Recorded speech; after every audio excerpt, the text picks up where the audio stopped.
Assalamualaikum warahmatullahi wabarakatuh.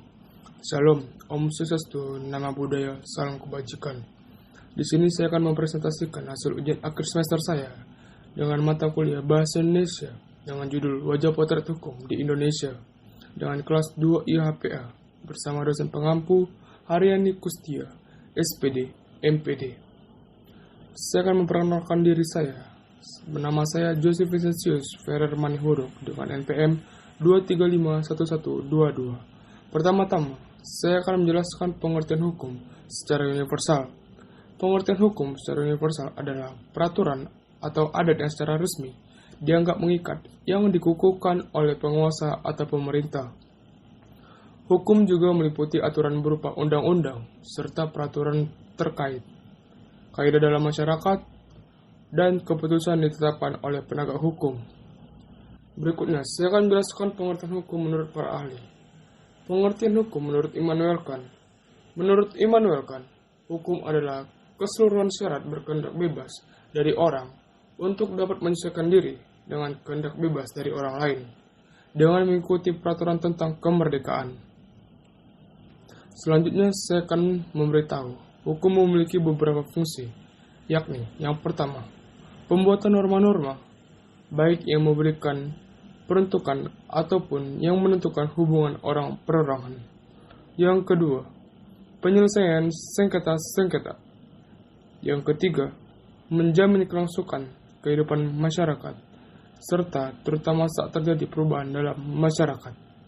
Yang keempat, memelihara ketertiban dalam bermasyarakat. Yang kelima, sebagai mekanisme pengadilan sosial. Selanjutnya, saya akan menjelaskan apa tujuan negara hukum Indonesia.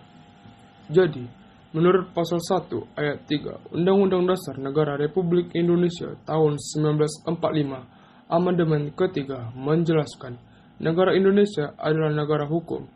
Konsep negara hukum mengarah pada tujuan terciptanya kehidupan yang demokratis dan terlindunginya hak asasi manusia atau kita sebut dengan HAM, serta kesejahteraan yang berkeadilan.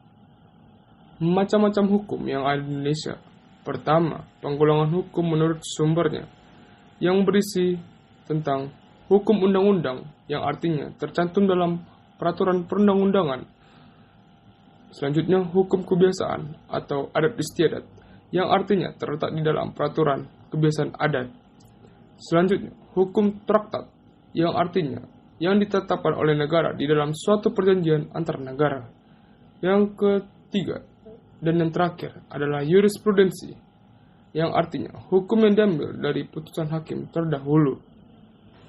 2. Penggolongan hukum menurut waktu berlakunya. Yang pertama, ada ius constitutum atau hukum positif, yang artinya adalah hukum yang berlaku saat ini bagi suatu masyarakat tertentu dalam suatu daerah tertentu. Kedua, ius constituendum, yang artinya hukum yang diharapkan berlaku pada waktu yang akan datang. Yang ketiga, hukum alam, artinya hukum yang berlaku di mana-mana dalam segala waktu untuk segala bangsa di dunia. 3. Penggolongan hukum menurut isinya. Yang pertama ada hukum private atau hukum sipil, yaitu hukum yang mengatur hubungan antar orang yang satu dengan yang lain, yang menitik beratkan pada kepentingan perseorangan.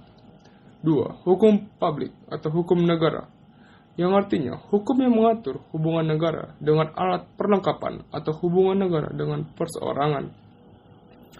4. Ada penggolongan hukum menurut sifatnya. Hukum yang memaksa, artinya hukum yang dalam keadaan bagaimanapun juga harus dan mempunyai paksaan yang mutlak. Yang kedua, ada hukum yang mengatur, yaitu hukum yang dapat dikesampingkan apabila pihak yang bersangkutan telah membuat peraturan sendiri dalam suatu perjanjian. 5. Penggolongan hukum menurut bentuknya. Yang pertama, hukum tertulis, terdiri dari hukum yang dikodifikasikan dan yang tidak dikodifikasi. Yang kedua, ada hukum tidak tertulis atau hukum kebiasaan. Baik, ini saja presentasi hasil ujian akhir semester saya dengan mata kuliah Bahasa Indonesia. Sekian dan terima kasih.